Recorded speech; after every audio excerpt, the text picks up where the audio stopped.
Welcome to the Foil Life Podcast, where we talk about foiling and the lifestyles of those who enjoy these great sports. All right, Tom, thanks for joining me in another episode. Hello. Nice to be back here. You're in a beautiful little botanical garden this morning. Whereabouts are you in this lovely world?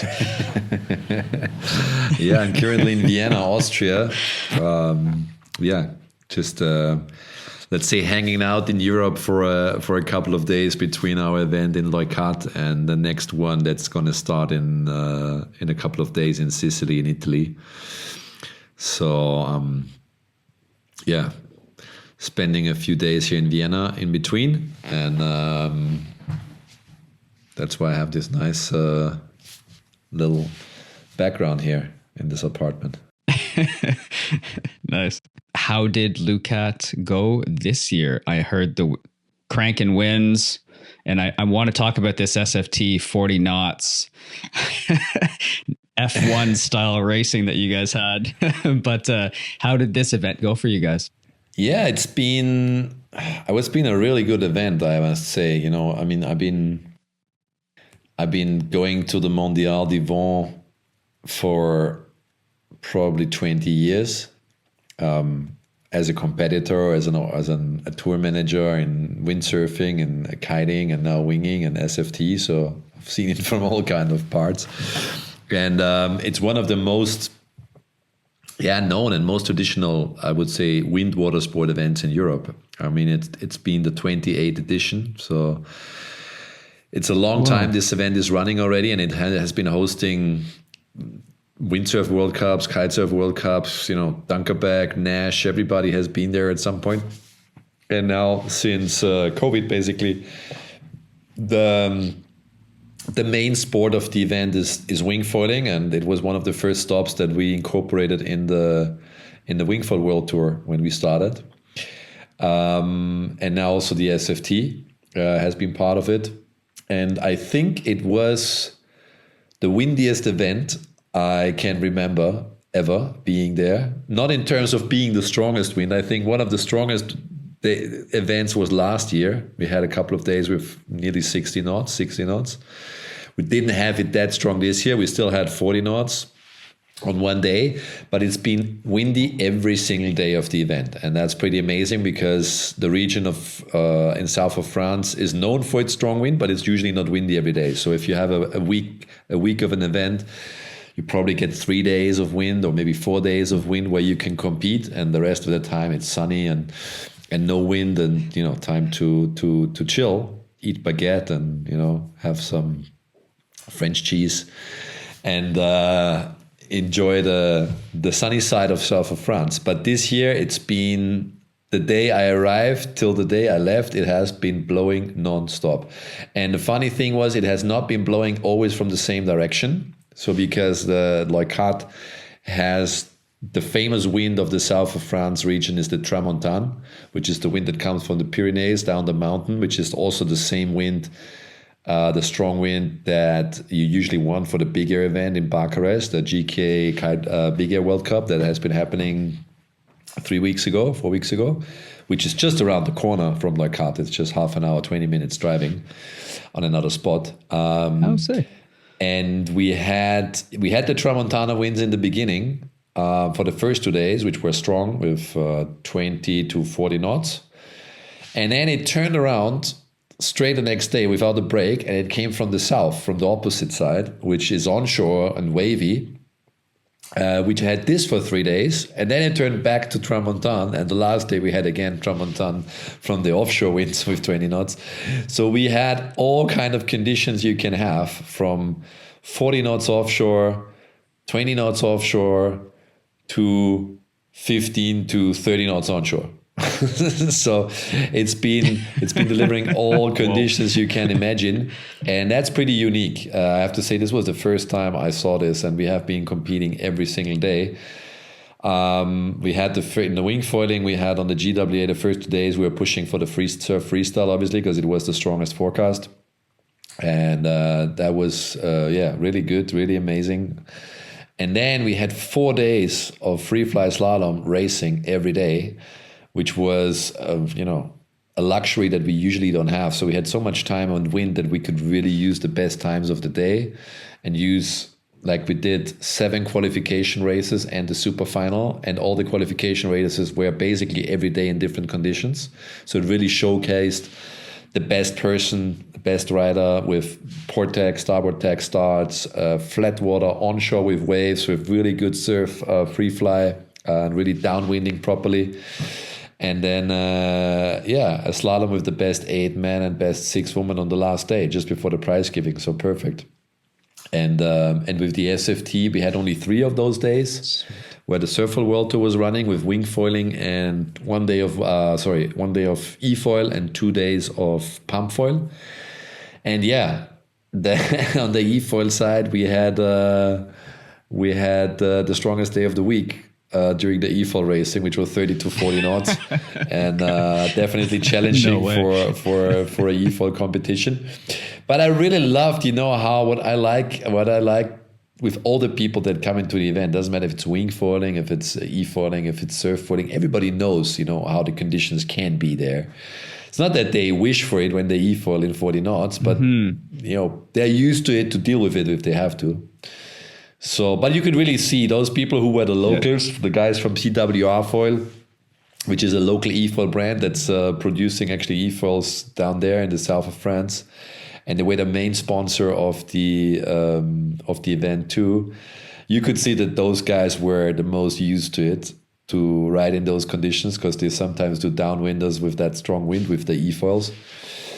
We had to modify the course a little bit to make it a bit shorter and a bit, the direction of the course was adopted a little bit so that you don't have to go straight against with the headwind for 40 knots.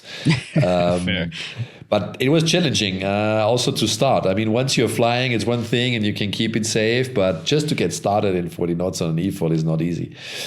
And on the pump foil, we had 2 days, and we started on the first day really early because there was like the lightest forecast and we had 0 wind and glassy conditions.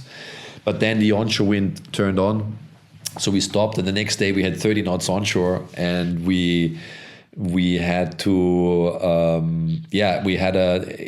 in the first day we had a dock start, so we had 4 custom-built start dock ladders. Yeah, I was going to ask you about that.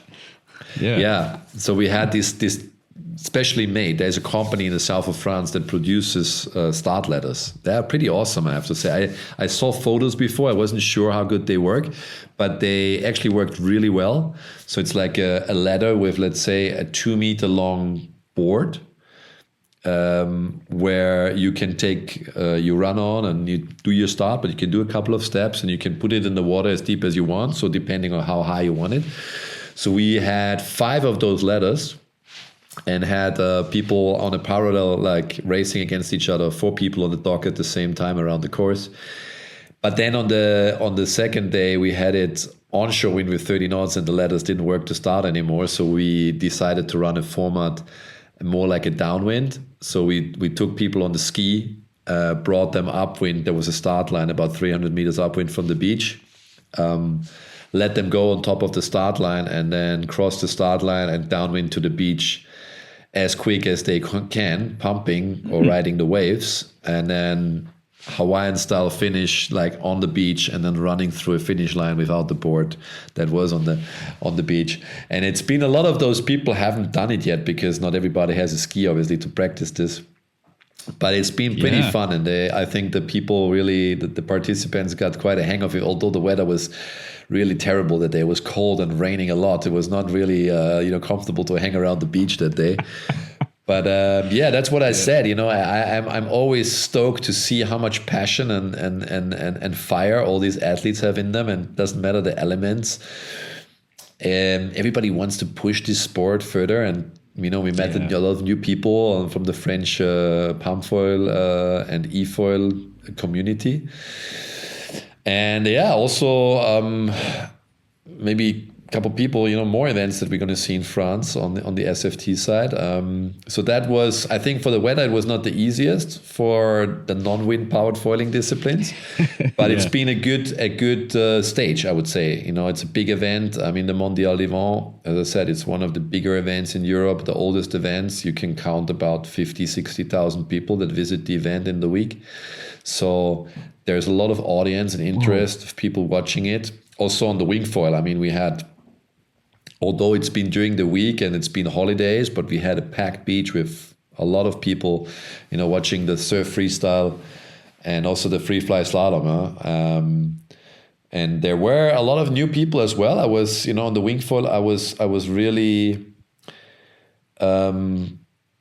surprised and happy about the biggest number, I think, of women we had so far. I think we had 18 or 19 women in total competing on this event. That's a really good awesome number. Yeah. And new faces, and also on the men's side, always a couple of new ones showing up.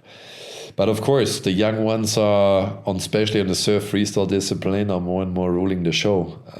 It's been a tight battle, with Chris, obviously the reigning world champion. I mean, he's the only one who has something to lose, so he needs to fight to maintain the title, and all the other kids are hungry to grab it off him. The two Austrian twins that had first and second place in Jerry, they finished just behind him on second and third. And then the fourth boy in the final was Benjamin Karstenkolt. That kid is known. And Benji was fourth, so he made it into the final. Yeah. He rode really well. It was his first, more or less his first World Tour event, because you can only start competing with 14 years. So this is the first year. He's going to turn 14 this year. This is the first year he's allowed to be on tour, and being straight in the final, I think it's a great accomplishment. But I mean, it would have been too easy if he right away wins on the first event. So I think he has to gain a little bit of experience. He was definitely riding super well. Just in the final, I think he was fighting with a bit of back pain and maybe also a bit of a mind game, how it is. I mean, in the end, the boys are all at a very similar level. So having the right competition mind is also crucial, and being focused and getting your things landed, your tricks. But also a couple of other people, new ones that we haven't seen yet, young Frenchies from other countries too, that did a great performance and haven't been on tour before. So let's see, another season, another game, and still quite a few events to come. So it's going to be an exciting battle, I think, for the surf freestyle title this year on the men's side. On the women's side, I mean, Nia has been performing again as usual, but I think for her, this year is the year where she can probably for the first time make it happen, maybe to win all disciplines on the tour.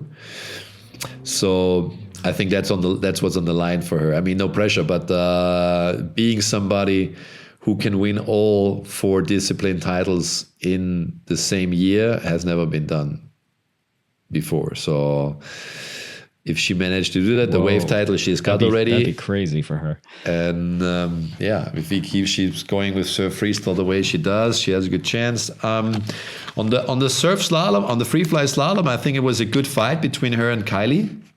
Had so many races. So surf slalom, I think. Yeah, it was close. And I mean, also Kylie took a couple of wins, but in the end, on the final, she made some mistakes, and Nia was pretty safe on the final, I would say.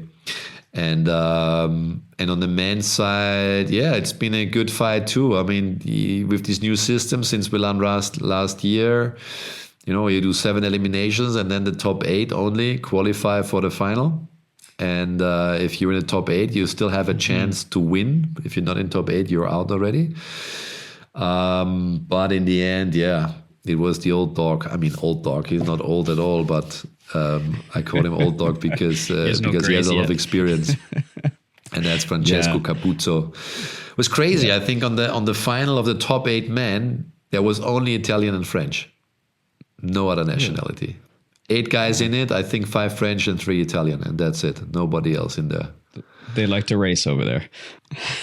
Yeah. So it was a pure Italian-French battle for the free fly.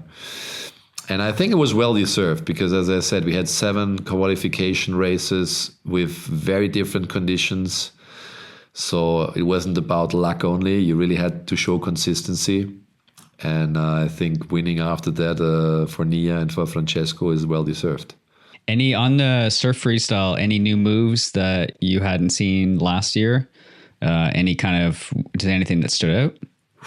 Good question. I mean, I wouldn't say there was anything like particularly like never seen before. There was, I don't remember exactly, a couple of new tricks, but I think what was really impressive and what the judges were really rewarding was going big and clean.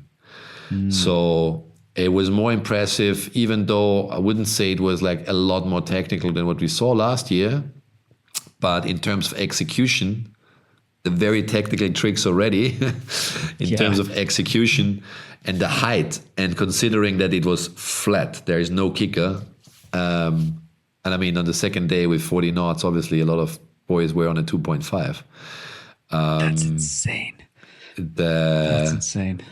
The height and how clean the execution and landing of tricks was, as well as obviously some combos like front flip into front flip, or front into back flip. They have been pulled off as clean as they can be. And that was rewarded quite well, rather than showing a really technical move but not going high enough. So that was a very clear message from our head judge as well. Now, talking about judges, you got Max Robinson in the lineup this year. That's a move. Yeah, exactly. We're really happy about that with Max. He decided not to compete anymore this year, and we've been talks. I mean, he has been somebody who always been very active in contributing to the tour. In terms, he was in the riders committee. He was always really active and trying to evolve the sport, and as I said, being really proactive on feedback, and working on the rule books together with our sports team. We have a sports committee, and we have an athletes, a riders committee for each discipline, and we have regular meetings developing the rule book together.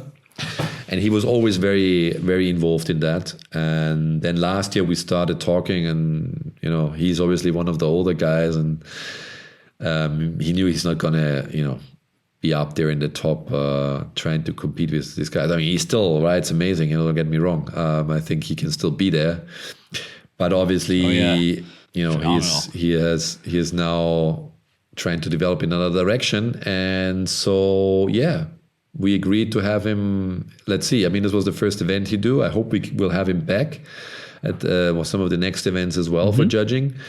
But it was really great to have him in there, because obviously, in the other tours like the kite tour that we run, basically nearly everybody of our judges is an ex-athlete, an ex-pro rider. And in wing foiling, as the sport is so new, you don't have that yet, because all the good guys are still competing. And, that's true.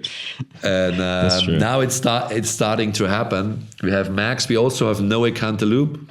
I mean, he was competing on the tour before, as well as Sam Carrens. So we have a really good panel now with Sam Carrens, Noe Cantaloupe, Max Robinson. They are all like real wing foil pros. I mean, Max was the one who competed the most out of those 3, but also the other 2 did compete before occasionally on events.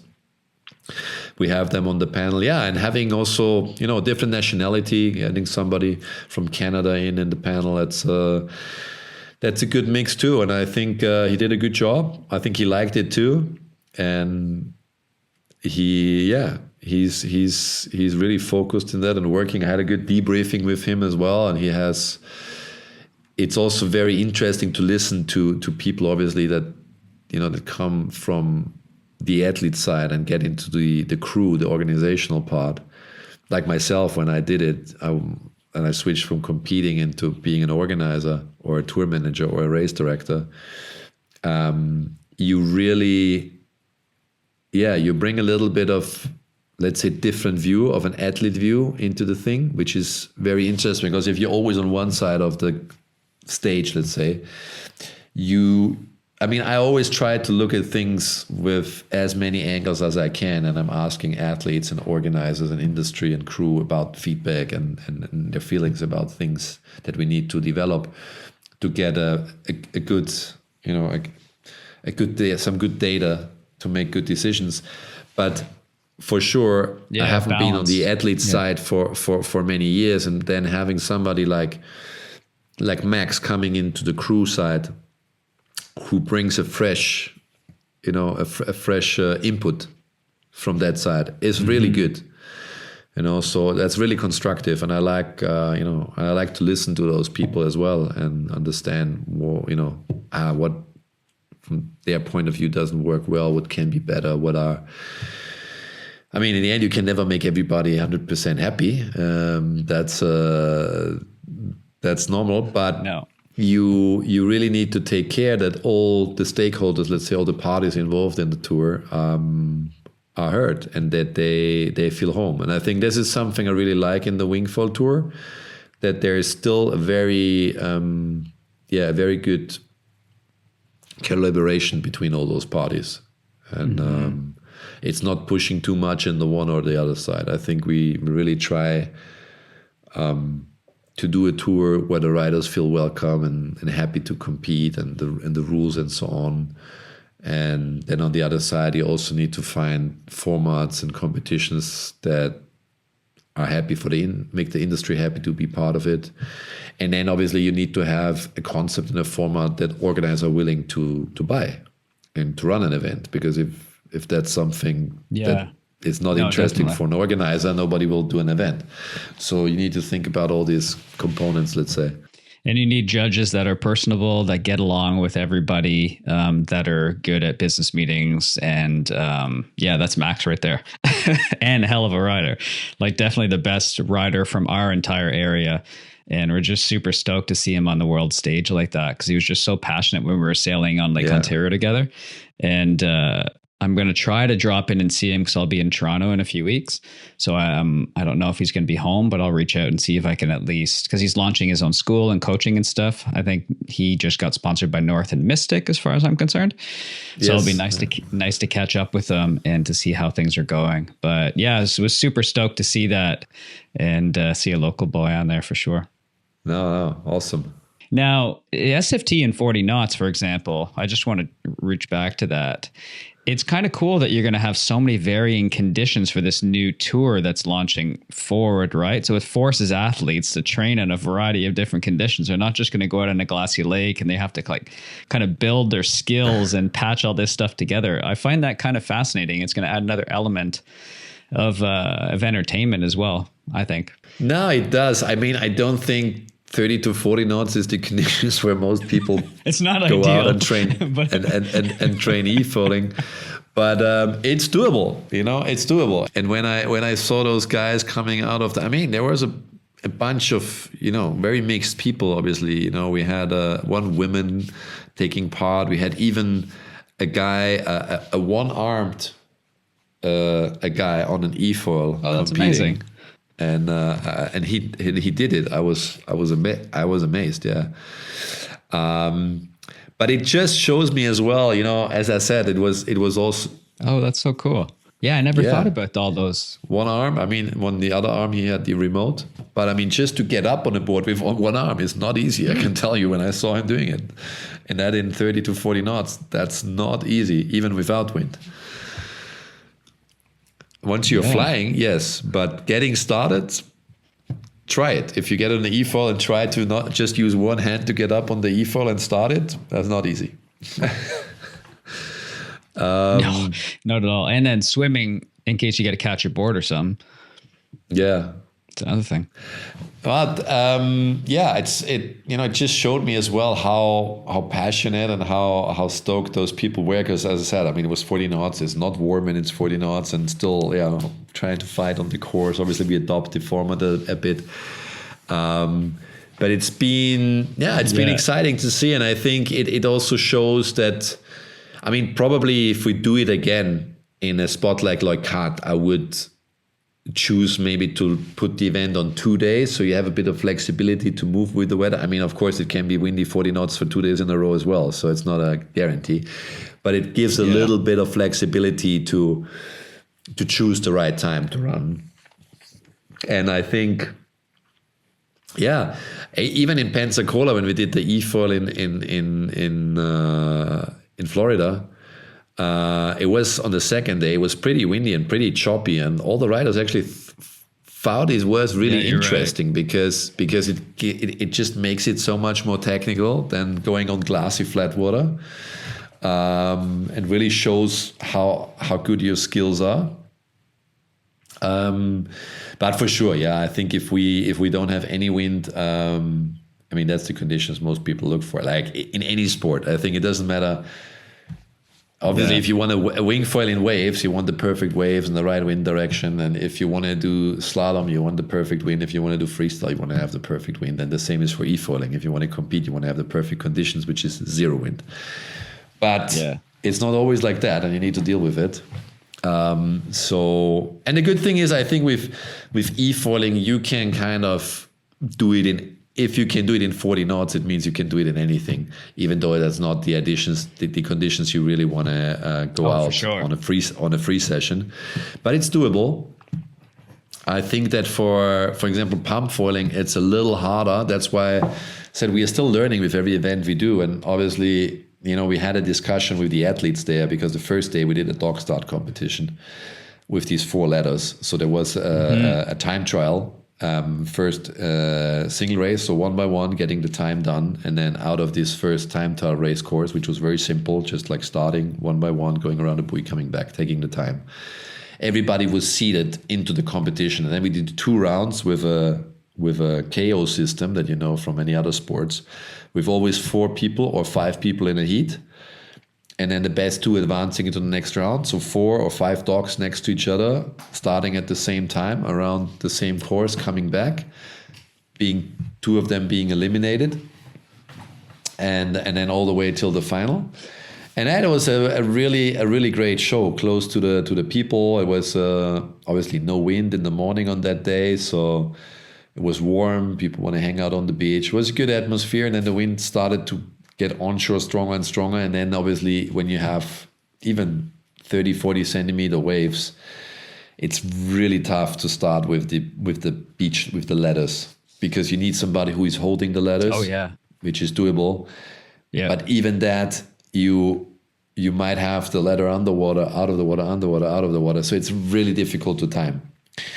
And so then so we did like two of those eliminations with head-to-head races with 4 people, and we had it was interesting because it was Eden, who was also in Pensacola, a Swiss athlete who is really good. He won the first elimination. But then on the second one in the final, he made it to the final. But then in the final, he fell on the start. And then pump foiling, basically, when you fall on the start, there's no way you can catch up unless all the other guys fall in as well. But if all 4 people fall in, okay, that's quite a small chance. At least one of them going to make maybe the start. So he was 4th in the final. And then we had Benjamin May, who did the windy event in Düsseldorf, and this was his second event, and he got second place in both races we did in Leucate. So overall, he won first place. And then, but there was some new French guys as well, really strong ones. We had some people from Switzerland. We had obviously a lot of French. We had US that lives in France. And then the next day, as I said, we had a really strong forecast, so we knew we're not going to use the ladders. So we explained the format that we're going to take people on the ski and do kind of I would say a mix of a downwind and a pump format. But that'd be pretty interesting. It was very interesting, but we didn't count it into the event ranking. We agreed, we had a discussion with all the riders together if we should count it in or not. And in the end, we agreed that we're not going to count it. We're going to do it as a single day event, and there will be a winner of this, but it's not going to count into the SFT event ranking, so that that will count for the world rankings. Only the dog start part will count for that. And because obviously we also didn't know how the downwind going to work out, because we've never tried that with getting people started on a ski. And you must understand, nearly all of them had only pump foil equipment. That means they have really small boards, 5 liters, 8 liter boards. And starting behind a ski with an 8 liter board without foot straps on it is also not easy in 30 knots. It's not something that everybody can do. No. Yeah, that's true. And especially the size of those front wings and stuff and what they're designed to do. Exactly. And then you have these front wings that are not designed for any kind of wave. And then you downwind on it on a, let's say, 1 meter swell on these huge high aspect pump wings. So a lot of people didn't have also the right equipment. So it wouldn't have been fair to count that together, but it's something we really discussed and also brainstormed with the riders to be open to, because in the end, if you run an event anywhere in the world, you never know what the condition is going to be unless you're in a pool like in Germany and this is a static weather conditions and will never change. But if you are somewhere, even though it's a lake that's never windy, you can have wind and you need to adapt the format to that. So that was great, I think, to learn and also see for the athletes, you need to be ready for anything. And in the future, maybe, when it comes to pump foiling, we can leave that open if it's a dock start or a beach start or a start by a jet ski or any other means. That's really interesting because the sport is still so young, and a lot of people come together at the events, and new people that started pumping in very different conditions. I mean, just the discussion we have at every event, the first question I get from every rider is, how is the start dock looking like? How high is the start? Because for sure. And I understand, because everybody's used to something else. Some people are used to basically jump down from a 1.20 meter dock into the water, and other people are starting super low and only use 60 centimeter masts. So you need to find a solution that's kind of fine for everybody, because everybody comes from a different training, anything, and what training they use, grounds, And I mean, there are people who can start from everywhere, but if you're not used to that method of starting or that height of starting, or how many, some people obviously are used to be able to run like 5 meters before they jump on board, and other people just jump off a rock. You need to use completely different. I mean, not completely different, but you need to use different equipment, let's say, for that. The more you run, the smaller front wing you can use, because you take off with a lot of speed. Whereas when you jump out of the start without running, you need to use a bigger front wing, because you start with a low speed, and you can't use an 800 or 700 front wing like some of the guys do when they run. And obviously, a bigger front wing is slower. I understand the concept. Can I do it yet? Not yet, but this year I'm going to get it. Yeah, the start is a crucial part of the dog start pump foiling. It's not easy, and obviously managing the start well can put you ahead. So once you start behind the ski, that's also the thing. Not everybody wants to have the same speed when starting behind the ski because of the equipment they use. So if you're on a ski, you will depend on the person that is pulling you and how he's driving the ski and which speed he's going.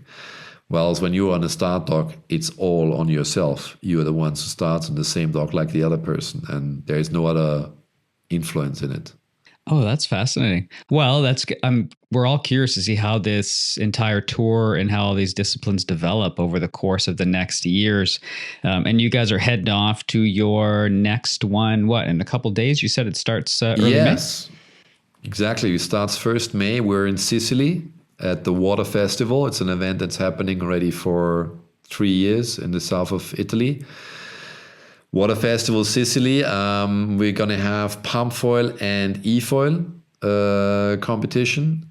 And basically it's a huge beach party, this event. It's a water festival on a summer opening in the south of Italy with DJs every night. And a lot of people, I think they're expecting a couple thousand people coming there. And there will be clinics, you can try different, it's an event where people can really participate. Even if they don't know the sports, they can try wing foiling, pump foiling, towing behind the boat, e-foiling, SUP. So a lot of activities going on, and in the evenings you will have fun at the parties, and that's going on for 4 days. That sounds like that's going to be a pretty fun time in Italy, and you guys have some pretty cool ones. But we're going to talk about that in the next episode, not to front load this one of what you guys have coming up. But thanks for coming on today. I hope you enjoy a couple down days. And how are your flights to Italy? Is it a lot less than 30-hour adventures to get out to Sol? Is it a little bit easier? Yeah. That's just a 2-hour flight straight away. Although it's nice. Leaving at 5:30 in the morning, so I still have to go to the airport at 3 p.m. But it's just it's just a 2-hour flight straight to Palermo. Yeah. Oh, nice. All right. Well, hey, have fun there and enjoy that event. And we're going to catch up soon and see how that one went. Now, for people that are looking to follow the SFT and to stay up to date on a live event, should they just check your Instagram? Like, what's the easiest way for them to kind of stay, if they want to follow along, let's say, for one of those places? I think follow our social channels, Instagram, Facebook, YouTube, obviously. I mean, the tour has just started, so we're trying to get more and more content on it with each event, and also other things that happen in the world of foiling. Mm-hmm. And if you want to have more information on the tour when it comes to the dates and events and locations where we're going to go, then check out the website, which is surffoilworldtour.com. And we have some exciting news coming, but we're going to drop it in another episode. So make sure to come back and tune in for there. All right, Tom, I hope you enjoy the rest of your day. And we'll chat soon. Right. See you soon. All right. Bye, everybody.